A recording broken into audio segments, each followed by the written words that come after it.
Good afternoon, everyone, and welcome to yet another fast food fave. Today on the docket we have Hy-Vee, where there's a helpful smile in every aisle. Sorry if I screwed that up. So yeah, Hy-Vee is a weird one. It's kind of an Iowa thing. Um, Imagine a Kroger, but with a massive deli section. Like, even bigger than Kroger's deli section. Like, they have a Chinese food court, they have an Italian food court, um, they have a sushi bar. It's insane. Uh, so what is this? This is the 2 entree with 2 appetizer platter. So I have here, I believe this is orange chicken and sesame chicken with lo mein, crab rangoon, and an egg roll. A hearty meal for a hearty man. This was one of my go-tos. Like, because, when you go to Hy-Vee, it's pretty easy to just pick one of these up as a meal on your way out. I'd get them with a grandparent or a parent, or even if I was on my own. I remember getting these a lot as a kid, but I couldn't tell you, like, the exact times I got it. I think I remember once it was with my 2 grandparents that... Anyway. But let's dig in. It's weird.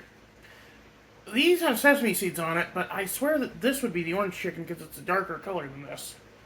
But let's see.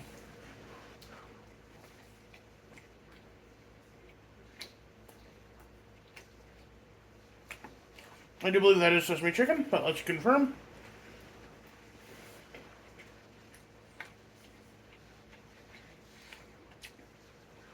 It tastes pretty similar, but there's just a little more tang to that side. It's good though. Now let's try some of this veggie lo mein. Well, I guess it's plain lo mein.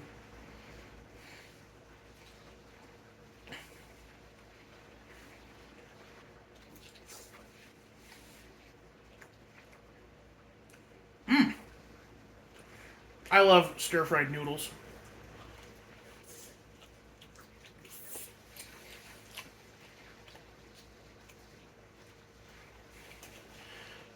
I forget what kind of noodles go in a lo mein. I think it's just spaghetti, but I'm not sure.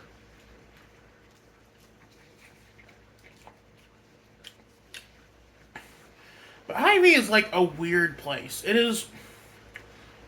It kind of channels that like old school department store, just minus like...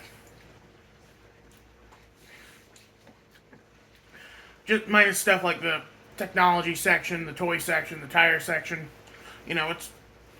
It's more like there's a pharmacy area, there's a seasonal area, there's a health and beauty area, and then the rest is groceries. Like,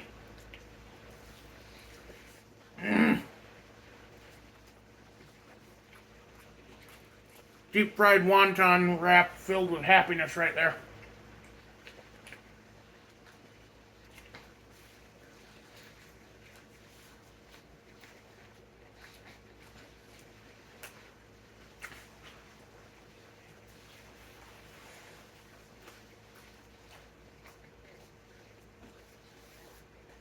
It's so much better warm than it is cold.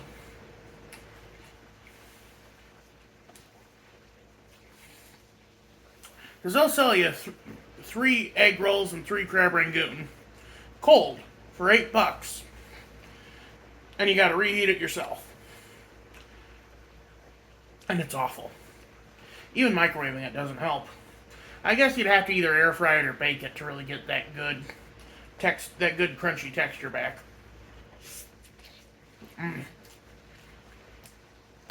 This lo mein is super greasy, but it's very good.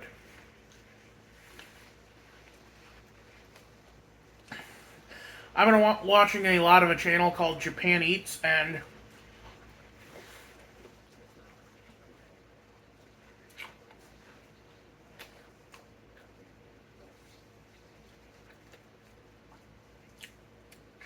I was genuinely surprised how similar a lot of like Japanese convenience store food is to like traditional American Chinese food. Which, I kind of get. It's a street food, on the go food, yada yada.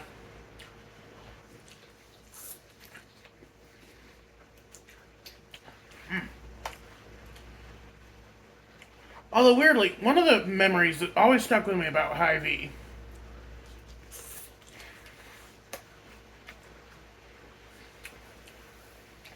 was right after,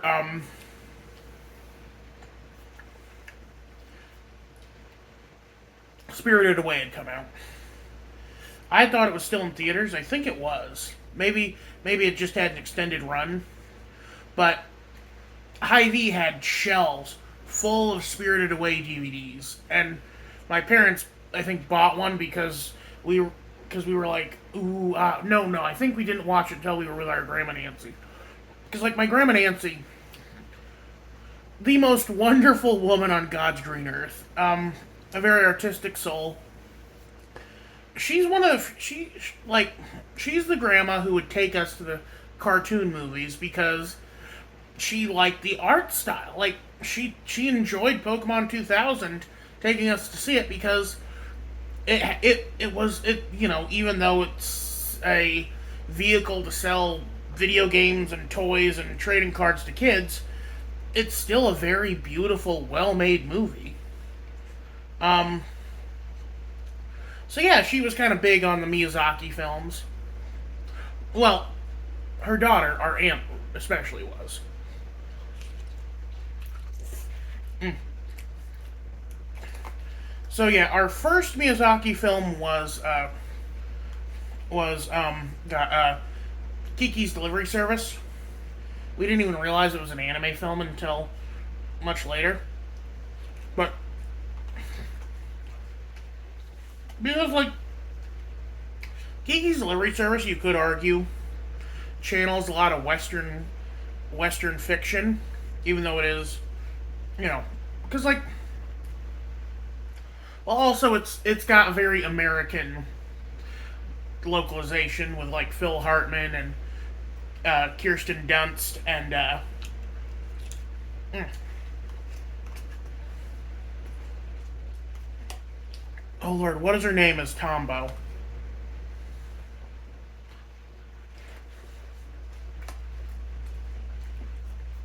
A lot of like classic like American voice actors.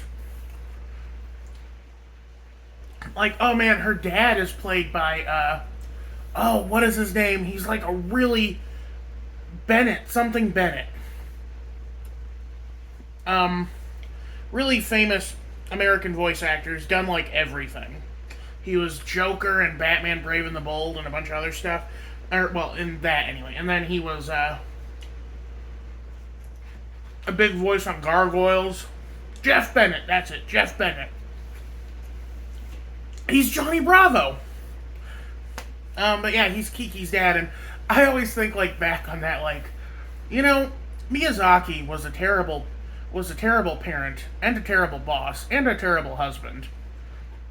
But and yet he would write these very sweet characters who love each other genuinely.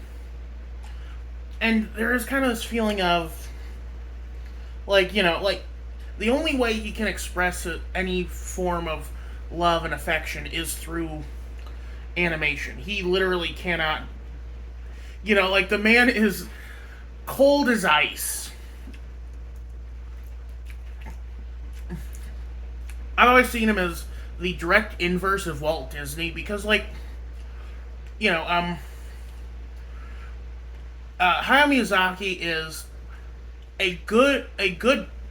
is good or is morally righteous, politically righteous. But as a man, he is a piece of shit. Pardon my French. Um, because like he's anti-war, he's pro-environment. He was a political science major.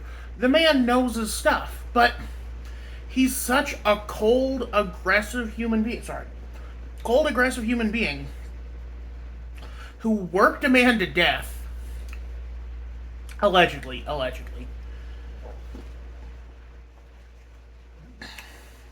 And meanwhile, you have old Uncle Walt, who was this right wing, kind of racist, kind of anti Semitic guy. Worked with Nazis who were brought to the U.S. through Operation Paperclip. Um, Capitalist scumbag Walt Disney. But as a man, as a husband, as a provider for his children, he was one of the kindest, of most affectionate men there was.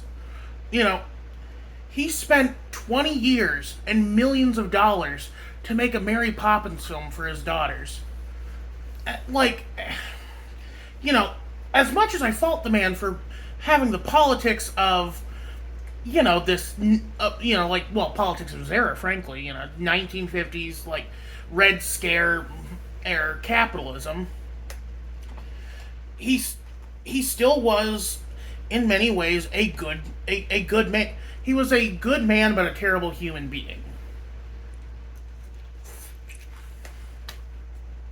I had a very intelligent way of wording it a long time ago, but I forgot it. I don't know.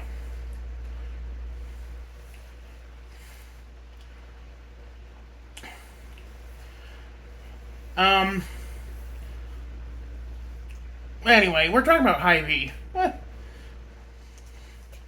Actually, I'd love to talk about more Miyazaki films, though. Or Ghibli films in general. Underrated classic of the Ghibli films is Cat Returns. One of the best dubs, too. Gary Elwes, Anne Hathaway, Peter Boyle, Andy Richter. Mind you, Andy Richter wasn't a great addition. Renee, is it Auberjonois? Auberjonois? I don't know. Odo from Deep Space Nine. Mr. House, if you play New Vegas, like I do. I never watched Deep Space Nine. I know him more as Mr. House. And then Tim Curry as the villainous King of Cats. Which, would that be Tybalt? I don't know. And then, another great dub from Ghibli.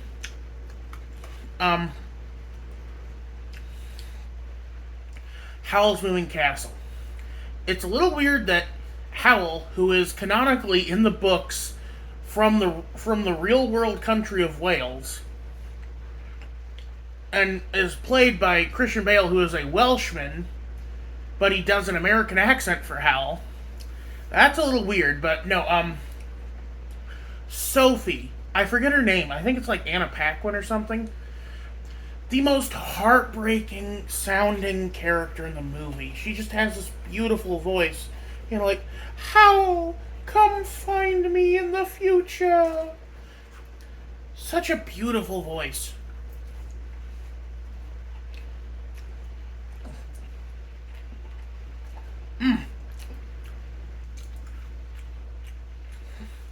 This fried chicken covered in syrup is so good.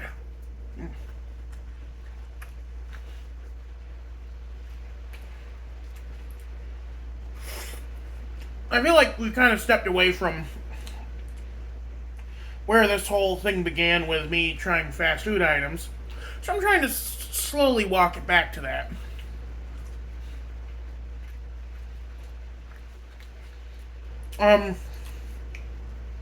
Because this is more like grab and go. It's not exactly fast food, but it's pretty close. In fact, I would argue it's faster than fast food because, you're getting it in the store. You get it while you're shopping. You don't have to go anywhere else. The food's right there. And it's arguably cheaper. This was $10. This whole feast, $10.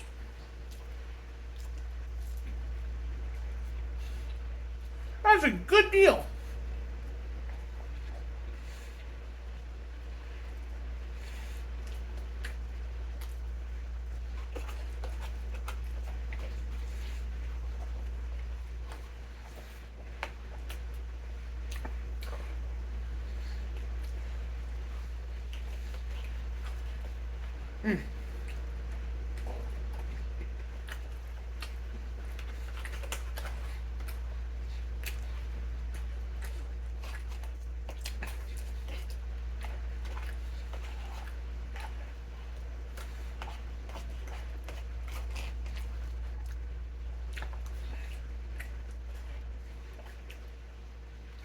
Well, look at this big old piece of chicken.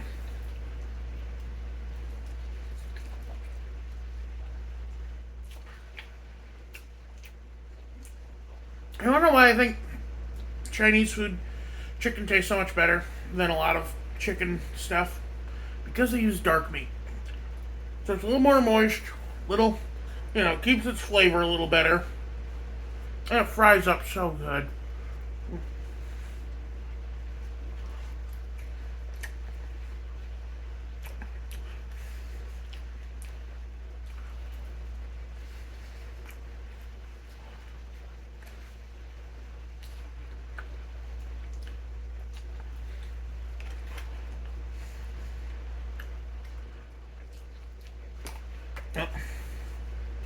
I had some kids in I had some classmates in high school too.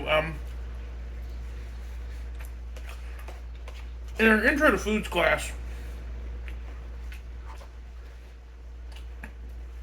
we were divvied up into 4 kitchens, and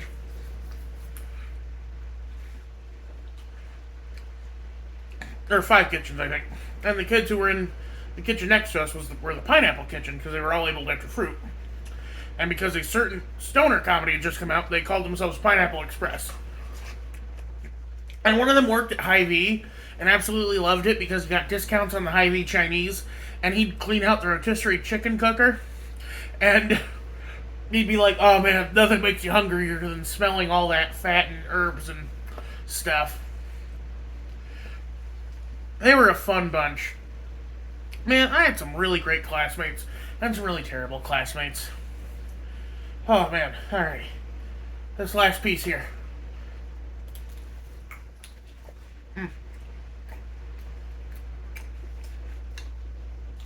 Man, I love crab rangoon.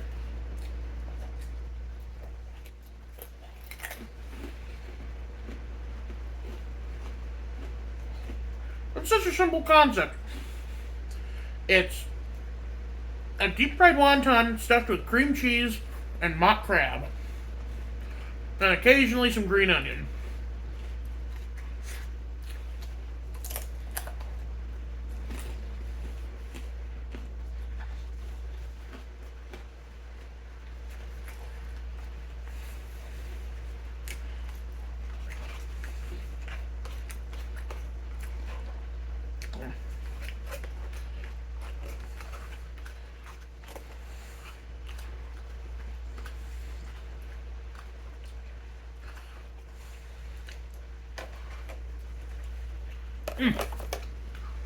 Marvelous. Flawless. Perfect meal, no notes. Where does it rank on mine? Where does it rank on my list of fast food faves? Okay, so let's see. Is it better than the beef and cheddar? Almost. Like, here's the thing. Beef and cheddar has price on its side. Two beef and cheddars for $7. That's really good. But this has substance.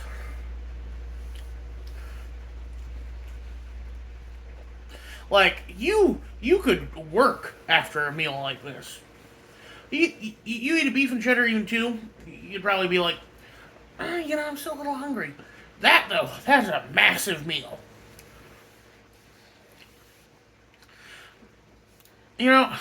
I think beef and cheddar's still number one.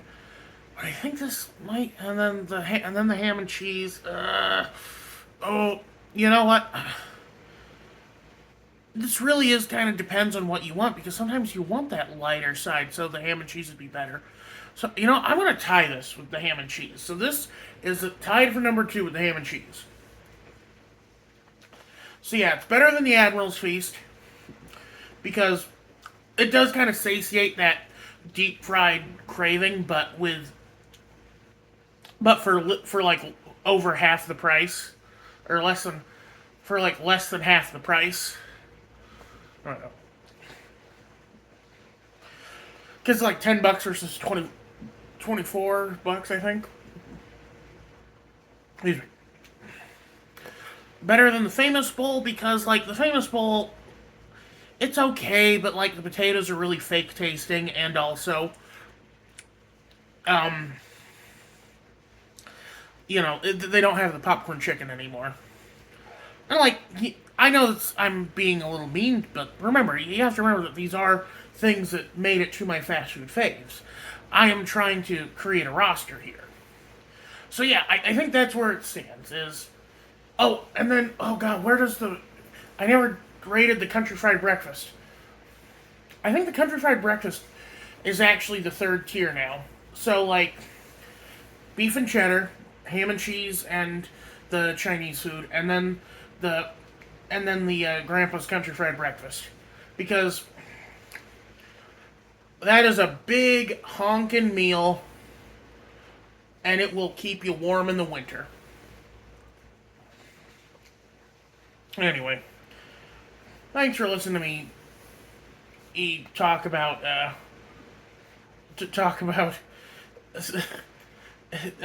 Ghibli for 20 minutes while eating Chinese food.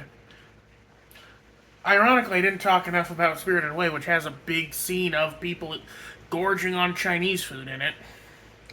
Which, it's that an understated scary part of that show was of that movie was the transformation stuff.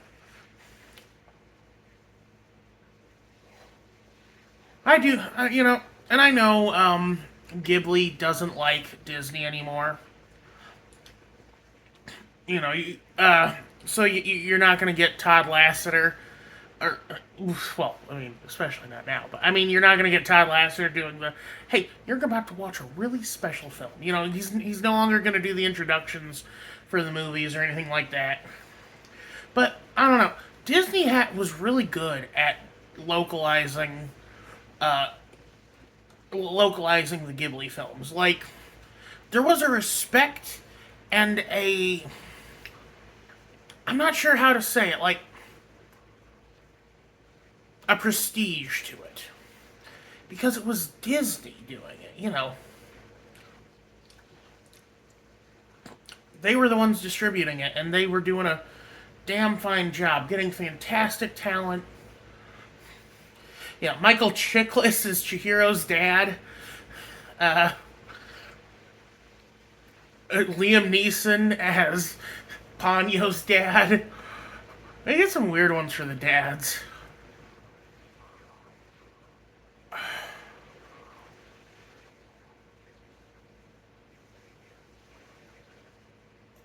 But yeah, oh yeah, also Michael Keaton as Porco Rosso was great because, like, if I had a nickel for every time Michael Keaton played a flying animal, I'd have like 4 nickels, which is 4 more than most actors. Because let's see, so Batman, Porco Rosso, Birdman, and Vulture.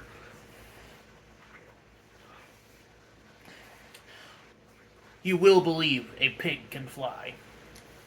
That might be the best one, just purely on like both comedy and voice cast, because like it has Carrie Elwes as the American. It has Meg from Hercules / Rose Quartz as Porco's girlfriend, and it has Brad Garrett as the leader of the pirates. Just fantastic voice cast. And also, I believe Frank Welker in a small role. doing kind of his like goofy like henchman character.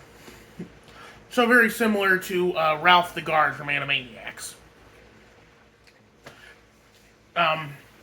Which, by the way, if you ever want to see Ralph in a position of power, you should see him turning away Buster and Babs and Plucky Duck because of, I don't know, maybe like he's had to deal with the Animaniacs for so long that any character who isn't as insanely powerful as the Warner brothers and the Warner sister is more is like can't defeat him. Anyway, that's gonna be it for me today. Y'all have a good one. This is Royce Miller. I'm outie.